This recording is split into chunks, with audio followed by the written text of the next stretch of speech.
दयानिधि मारन के बयान को लेकर के भी अब भारत में सियासत शुरू हो गई है और कई नेताओं ने दयानिधि मारन के इस बयान पर उन्हें निशाने पर ले लिया है। इतना ही नहीं, जिस तरीके का बयान उनकी तरफ से दिया गया था, अब उस पर कार्रवाई की मांग की जा रही है। केंद्रीय मंत्री गिरिराज सिंह ने नीतीश और लालू की सरकार पर निशाना साधते हुए ये पूछा कि क्या नीतीश कुमार और लालू यादव हिंदी भाषी लोगों पर अपने गठबंधन सहयोगियों की इस राय से सहमत है।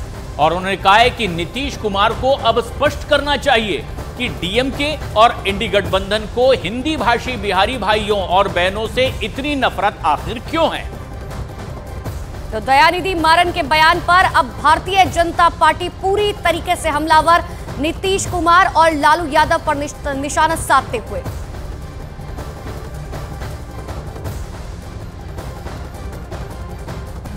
और दरअसल डीएमके नेता दयानिधि मारन ने कहा कि उत्तर भारत से आने वाले हिंदी भाषी सड़क और टॉयलेट साफ करते हैं। गिरिराज सिंह का अब हमला है। अपने गठबंधन के सहयोगियों की इस पर क्या राय है, क्या वो उनसे सहमत हैं? नीतीश कुमार को स्पष्ट करना चाहिए कि डीएमके इंडी गठबंधन के जो नेताओं का बयान है, हिंदी भाषी बिहारी भाई बहनों से आखिर वो इतनी नफरत क्यों करते हैं। जवाब चाहा है गिरिराज सिंह ने नीतीश कुमार से।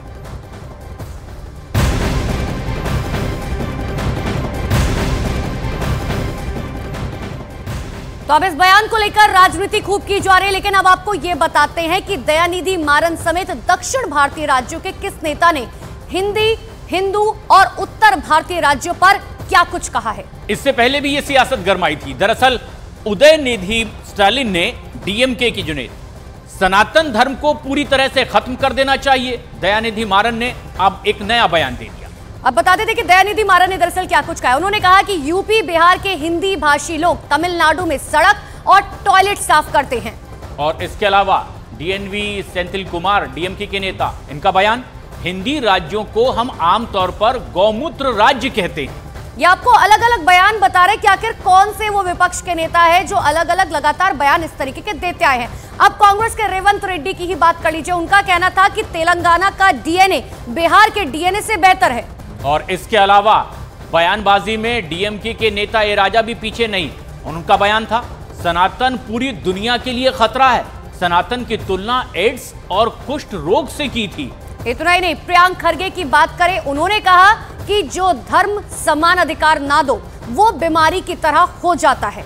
इसके अलावा स्वामी प्रसाद मौर्य भी विपक्ष के एक नेता, इन्होंने भी एक बयान दिया और कहा हिंदू धर्म नहीं बल्कि धोखा है। तो इसी तरीके के बयान तमाम उन नेताओं की तरफ से दिए गए जो हम आपको लगातार बता रहे हैं, लेकिन इन सब के बीच में दयानिधि मारन की तरफ से जो बयान दिया गया है, अब उसको लेकर सियासत गर्मा गई है। भारतीय जनता पार्टी लगातार हमलावर है और बीजेपी के ही नेता जितिन प्रसाद ने ट्वीट कर इंडी गठबंधन दलों पर हमला बोला।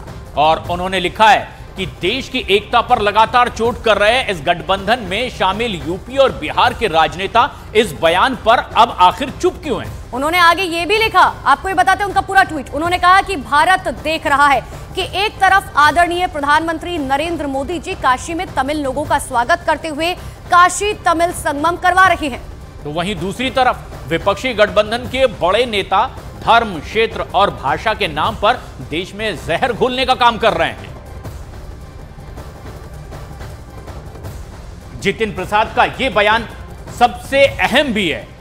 इससे पहले भी सनातन और फिर उत्तर भारतीयों पर दिए गए बयान के बाद से ही डीएमके बीजेपी के लगातार निशाने पर है। क्योंकि देखिए वजह क्या कुछ है, डीएमके गठबंधन का साथी दल है। ऐसे में भारतीय जनता पार्टी का गठबंधन से लगातार सवाल है कि उत्तर भारतीय और सनातन पर दिए गए बयान सिर्फ उन नेताओं की खुद की सोच है या फिर ये गठबंधन का अपना पूरा वर्डिक्ट है। ये सवाल भी बीजेपी की ओर से किया जा रहा है। गिरिराज सिंह जहां नीतीश कुमार और लालू प्रसाद यादव से सवाल पूछ रहे हैं, तो वहीं बीजेपी ने दूसरे नेता कांग्रेस को भी निशाने पर ले रहे हैं। ஆங்கிலம் தெரிந்த காரணம்லாம் நீங்க ஐடி கம்பெனியில் கை நிறைய சம்பளம் வாங்குறாங்க. இல்லாட்டி பாருங்க ஹிந்தின்னாங்களே உங்களுக்கு நல்லா தெரியும். இன்னைக்கு பில்டிங் கட்டுறது யாருங்க? இன்னைக்கு பாருங்க எல்லா வேலையும் வந்து யூபியில் ஹிந்தி மட்டும் படிக்கிறவன் தான், பீகாரில் ஹிந்தி மட்டும் படிக்கிறவன் இங்கே வந்து தமிழை கற்றுக்கிட்டு இன்னைக்கு நம்ம வீடு கட்டி தரான், சாலையை பிறக்கிறான், கக்கூஸ் கழுவுறான். இதுதாங்க ஹிந்தி படித்தாங்க. तो दयानिधि मारन की तरफ से एक तरफ से बयान दिया गया, दूसरी तरफ भारतीय जनता पार्टी लगातार हमलावर है। लेकिन इन सब के बीच में एक बार फिर से आपको दयानिधि मारन का वो बयान बताते हैं जिसमें उन्होंने यूपी और बिहार के हिंदी भाषी लोगों के लिए अमर्यादित शब्दों का इस्तेमाल किया था। डीएमके नेता दयानिधि मारन ने बयान दिया कि दरअसल जो हिंदी भाषी हैं उत्तर प्रदेश और बिहार से आते हैं, तमिलनाडु में सड़क और टॉयलेट साफ करने का काम करते हैं।